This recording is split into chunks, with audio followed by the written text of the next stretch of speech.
नमस्कार, सतास किचनमध्ये तुमचे स्वागत आहे। आज आपण बनवणार आहोत ज्वारीची भाकरी आणि झुणका। रोज त्याच भाज्या खाऊन आपल्याला कंटाळा येतो, मग वेगळं काहीतरी बनवायचे म्हणून आज मी तुम्हाला एकदम सोप्या पद्धतीने ज्वारीची भाकरी कशी बनवायची आणि सोबत झुणका, कोरडा झुणका कसा बनवायचा हे दाखवले आहे। चला तर मग आपण बनवूया। पहिल्यांदा झुणका बनवून घेऊया। झुणका बनवण्यासाठी इथं मी एक पॅन गरम करून घेतला आहे। त्यामध्ये 2 चमचे तेल टाकून घेतले आहे। तेल छान गरम झाले की अर्धा चमचा मोहरी आणि अर्धा चमचा जिरं टाकून घेतला आहे। जिरं आणि मोहरी छान तडतडले की आपण त्यामध्ये थोडासा लसूण टाकून घेणार आहोत, जो की मी तो बारीक चिरून घेतला होता तो टाकलेला आहे। त्याला आपण छान परतवून घेऊया। आणि इथं मी 2 बारीक चिरलेले कांदे घेतले आहेत। कांद्यालाही आपल्याला छान लालसर रंगापर्यंत परतवून घ्यायचे आहे। कांदा लवकर परतावा त्यासाठी मी इथं थोडंसं मीठ टाकून घेतलं आहे, म्हणजे आपला कांदा लवकर परतला जातो। आता आपण काही मसाले टाकून घेऊ। इथं मी पाऊण चमचा हळद टाकली आहे आणि 1.5 चमचा लाल मिरचीची पावडर टाकत आहे। तिखट तुम्ही तुमच्या आवडीने कमी जास्त करून टाकू शकता। आता आपण अर्धा चमचा मीठ टाकून घेतले आहे। मीठही तुम्ही तुमच्या चवीनुसार टाकून घ्या। आता आपण त्याला छान परतवून घेऊ आणि ते करपू नाही यासाठी मी थोडीशी कोथिंबीर टाकून घेत आहे।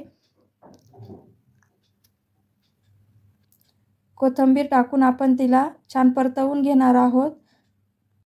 आता आपण यामध्ये इथं मी 1 वाटी बेसन पीठ घेतले आहे। तुम्हाला किती झुणका बनवायचा त्यानुसार तुम्ही बेसन टाकून घ्या। 1 वाटी बेसन टाकल्याच्या नंतर मी त्याला छान भाजून घेणार आहे। आपल्याला बेसन छान भाजून घ्यायचे आहे, तेव्हाच आपला झुणका कोरडा होतो। आपण छान त्याला 4-5 मिनिटं कमी गॅसवर भाजून घेणार आहोत। जसा जसा बेसनचा वास येतो तसे तसे आपले बेसन भाजल्या जाते। आता आपण त्याच्यात गरम पाणी टाकून घेणार आहोत। गरम पाणी टाकल्यावर बेसनच्या गुठळ्या होत नाहीत, त्यामुळे आपल्याला इथं गरम पाणी टाकून घ्यायचे आहे। पाणी टाकल्याच्या नंतर आपण त्याला छान मिक्स करून घ्यायचे आहे। आणखीन पाणी टाकून घ्यायचे आहे। असे थोडे थोडे करून पाणी आपण यात टाकून घेणार आहोत। इथं मी ज्या वाटीने बेसन पीठ घेतले होते त्या वाटीने 1.5 वाटी पाणी मला लागलेले आहे। आता आपण त्याला छान मिक्स करून घेऊ। आपल्याला त्याला छान एकजीव करून घ्यायचे आहे। आपण त्याला छान मिक्स करत राहायचे आहे, नाहीतर आपले बेसन खाली लागण्याची शक्यता असते। आता आपण त्याच्यावर झाकण ठेवून 2 मिनिटं त्याची वाफ काढून घेणार आहोत। 2 मिनिटाच्या नंतर आपण झाकण काढून पाहून घेऊ। आपण बेसन पीठ भाजले होते, त्यामुळे आपला झुणका लवकर तयार होतो। आता आपण त्याला असे चमच्याच्या साहाय्याने फोडून घ्यायचे, म्हणजे झुणका आपला कोरडा होतो। आता आपला झुणका तयार झालेला आहे। वरतून थोडीशी कोथिंबीर टाकून घेऊया आणि आपला झुणका तयार झालेला आहे। आता आपण भाकरी बनवून घेणार आहोत। झुणक्याला साईडला ठेवून आपण भाकरी करून घेऊया। इथं मी असे ताट घेतले आहे। त्या ताटामध्ये आपण ज्वारीची भाकरी करणार आहोत, त्यामुळे मी ज्वारीचे पीठ घेतले आहे। असे 1 मूठ भरून आपण ज्वारीचे पीठ घ्यायचे। आपल्याला जितक्या भाकरी बनवायच्या असतील तेवढे पीठ आपण इथे घ्यायचे आहे। मी 1 मूठ पीठ घेतले आहे। आता आपण त्यात असे पाणी टाकून त्याला छान भिजवून घ्यायचे आहे। आपण थोडे थोडे पाणी टाकून त्याचा छान गोळा तयार करून घ्यायचा आहे। भाकरीच्या पिठासाठी आपल्याला पीठ छान मळून घ्यावे लागते। जितका जास्त वेळा आपण पीठ असे मळून घेऊ तितकी छान आपली भाकरी तयार होते, त्यामुळे आपण पिठाला छान मळून घ्यायचे आहे। आता आपलं पीठ छान मळल्या गेलेलं आहे। आता आपण त्याला असा हातात गोळा करून घेऊया आणि दोन्ही हाताने गोल गोल करून घेणार आहोत। असे 2 हाताने दाबून घ्यायचे आणि त्याचा गोल गोल असा गोळा तयार करून घ्यायचा आहे। आता आपण थोडे हातामध्ये कोरडे पीठ घेणार आहोत आणि ते आपण ताटामध्ये टाकून घ्यायचे आहे आणि एका हाताला वरतून थोडेसे पीठ लावून घ्यायचे आहे। आता आपण जो गोळा केला होता तो त्याच्यावर ठेवून असे गोल गोल थापत जायचे आहे, म्हणजे त्याच्यावर हळूवारपणे असा हात मारत फिरवायचे आहे, म्हणजे आपली भाकरी हळूहळू तयार होत जाते। आता पहा, आपली भाकरी तयार झालेली आहे।